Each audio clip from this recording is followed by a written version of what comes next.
মাটি কাটতে কাটতে সে মাটির নিচে একটা ভাঙা পাতিল পেল।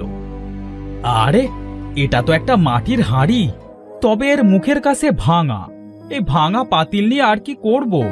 ভাগ্যটাই যখন ভাঙা, তাহলে ভাঙা পাতিল ছাড়া আর কি বা জুটবে? ভাই, এই ভাঙা পাতিলটায় কি দেখছো? এটা রেখে তাড়াতাড়ি কাজ করো।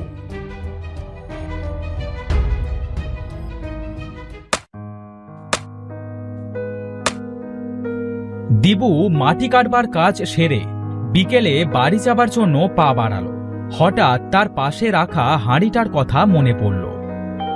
আরে, হাঁড়িটার কথা তো ভুলেই গিয়েছিলাম। হাঁড়িটা নিয়েই যাই। আমাদের তো একটা হাঁড়ি, এই ভাঙা হাঁড়িতে না হয় চাল টাল রাখবো।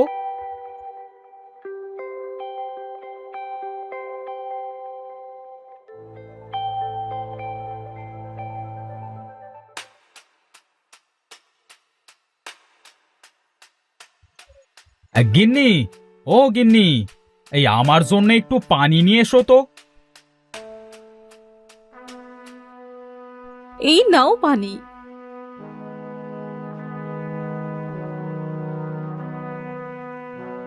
এই ভাঙা পাতিল আবার কোথা থেকে আনলে? আর বলো না গিন্নি, মাটি কাটতে কাটতে পাতিলটা উঠে এসেছিল, তাই ফেলে না দিয়ে সাথে করে নিয়ে এলাম। ভালোই করেছো। চাল রাখার জন্য আমাদের ঘরে কিচ্ছুটি নেই, এটাই আমি চাল রাখবো।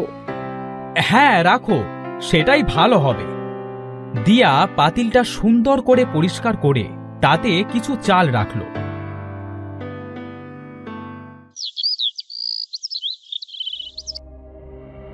বাইরে কাজ গুছিয়ে সন্ধ্যার সময় দিয়া আর দিবু যখন ঘরে গেল, দেখলো পাতিল থেকে চাল নিচে পড়ে যাচ্ছে।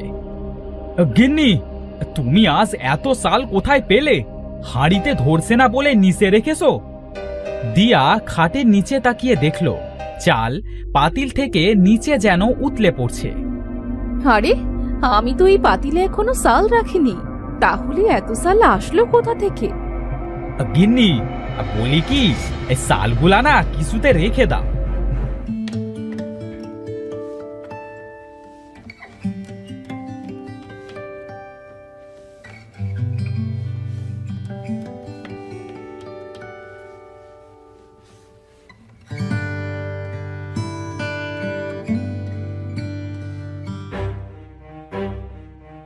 আরে দেখো, এই পাতিল আবার চালে পড়ে গেছে। এইটা তো জাদুর পাতিল মনে হয়। আমার কিন্তু খুব খুশি লাগছে।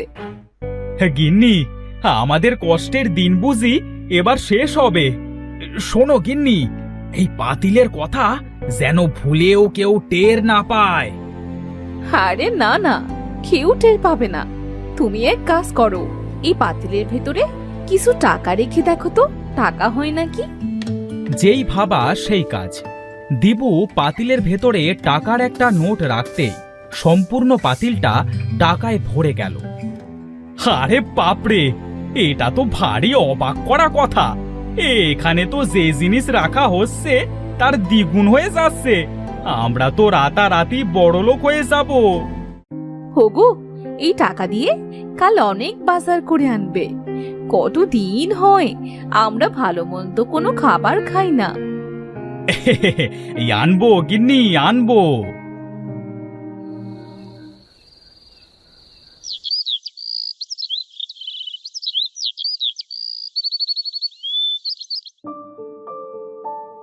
পরের দিন দিবুদের বাড়ি অনেক ভালো ভালো খাবারের আয়োজন করা হলো।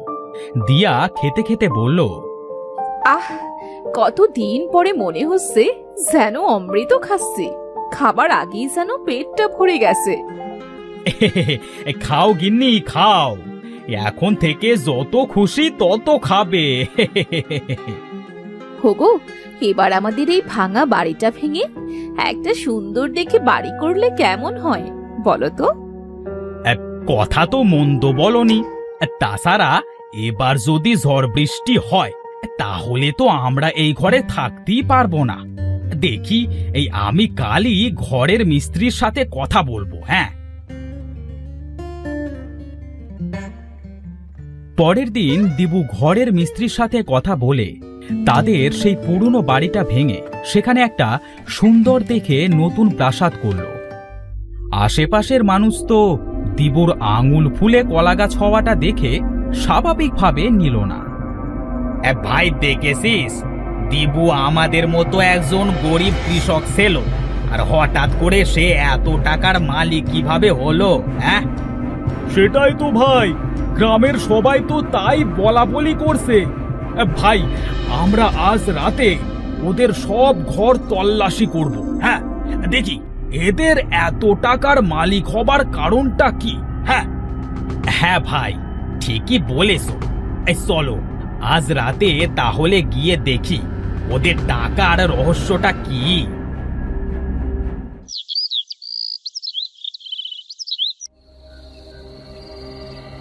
সেদিন রাতে দিবু ও তার বউ ঘুমিয়ে যাবার পরে তারা দুজন দিবুদের ঘরে ঢোকে। ভাই সাবধানে, ওরা যদি টের পেয়ে যায় তাহলে কিন্তু কেলেঙ্কারি হয়ে যাবে। হ্যাঁ ভাই, গ্রামে আমরা মুখ দেখাতে পারবো না। এবার কিন্তু আমার খুব ভয় করছে। চল ভাই, বাড়ি ফিরে যাই। আরে না, দাঁড়া দেখি কি করা যায়। এই চল ওই ঘরটায় দেখি।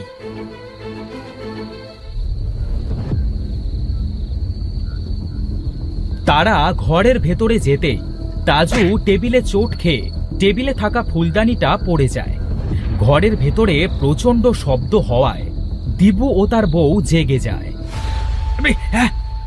গিন্নি, এই গিন্নি, তাড়াতাড়ি ওঠো, আমাদের বাড়িতে নিশ্চয়ই চোর টোর কিছু এসেছে। হ্যাঁ, মনে হচ্ছে আমাদের হাড়িটার খবর কেউ পেয়ে গেছে। তাড়াতাড়ি ওঠো। ভাই তাড়াতাড়ি ওঠ, না হলে ওরা এক্ষুনি চলে আসবে। তারা দুজন দিবুরা আসার আগে ঘর থেকে বেরিয়ে গেল। দুজন ঘরে এসে দেখল একটা ফুলদানি ভাঙা, আর পাশে একটা বিড়াল ডাকছে। সাক, বাসা গেল। আমি তো ভাবলাম হাড়িটা বুঝি চোরে চুরি করতে এসেছে। বাবা রে, আমায় তো এই বিড়ালটা ভয় পাই দিয়েছিল আজ।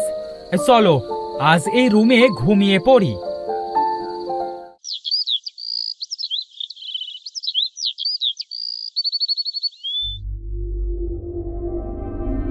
গিন্নি, আমার অনেক টাকা চাই। এই টাকায় আমার আর হবে না। আমি প্রতিদিন হাড়ির ভেতরে একটা করে টাকা নোট দেব, আর এক হাড়ি করে টাকা নেব। সেই টাকা দিয়ে আমি কোটিপতি হব। ওগো, বলিয়ে তো লোভ করতে চেও না। বেশি লোভ করলে শেষে কিন্তু সব হারাতে হবে। আরে গিন্নি, তুমি এটাকে লোভ বলছো কেন? এই টাকা পয়সা যদি নাই পাই তাহলে এই অকেজো পাতিল রেখে আর কি করব? ওটা ফেলে দিও। মুখে যা আসছে তাই বলে যাচ্ছ। যার জন্য এত কিছু পেলে তাকেই কিনা আজ অকেজো বলছো? এই তুমি চুপ থাকো। পাতিলটা আমি পেয়েছিলাম, আমি।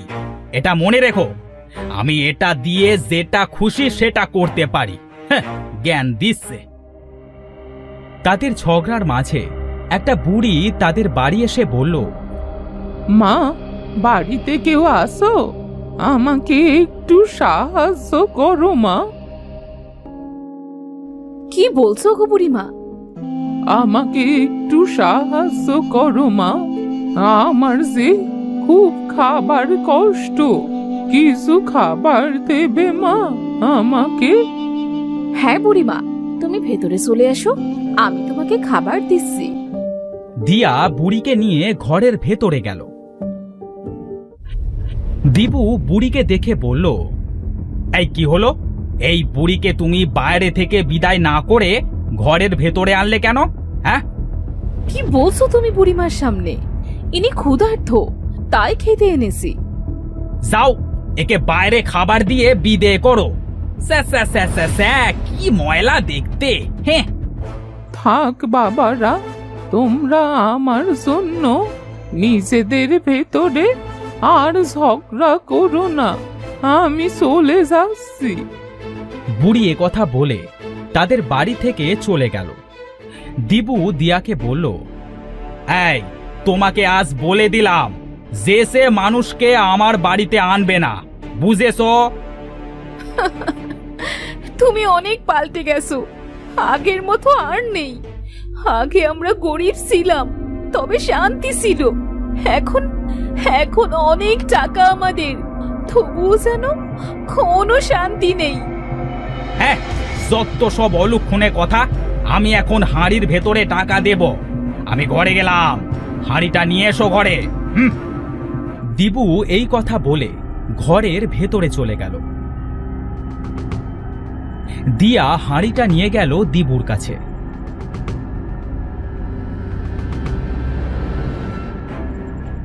এ কি, আমি হাঁড়ির ভেতরে টাকা দিলাম, তবে হাঁড়িটা আজ কেন টাকা দিল না?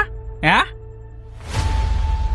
তোকে আমি এই হাড়িটা দিয়েছিলাম কারণ তুই অনেক ভালো ছিলি, কিন্তু এখন তোর মনে অনেক অহংকার, তাই তোর থেকে আমি আবার সব কেড়ে নিলাম।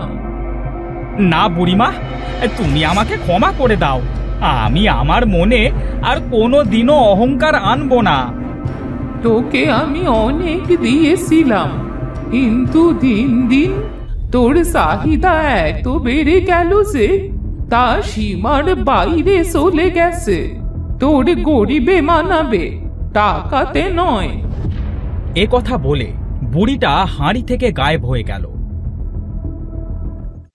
দিবুর ঘরটাও আগের মতোই ভাঙাচোরা হয়ে পড়ে রইল। হ্যাঁ, সৃষ্টিকর্তা আমাকে পরীক্ষা নিয়েছে, তবে সেই পরীক্ষায় আমি পাশ করতে পারি নাই। খুব ভালো হয়েছে, বুড়িমা তোমাকে ঠিক কথাই বলেছে। তোমাদের মতো মানুষদের টাকায় নয়, সেরা কাপড়েই মানায়। গিন্নি, তুমি আমাকে ক্ষমা করে দাও। আমি আমার ভুল বুঝতে পেরেছি।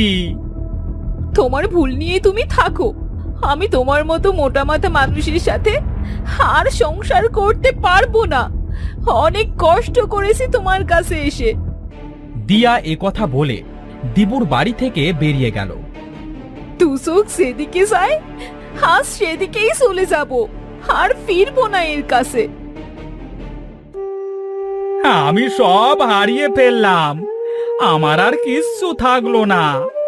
আমার লোভে পাপ হলো, আর পাপে ধ্বংস হলো।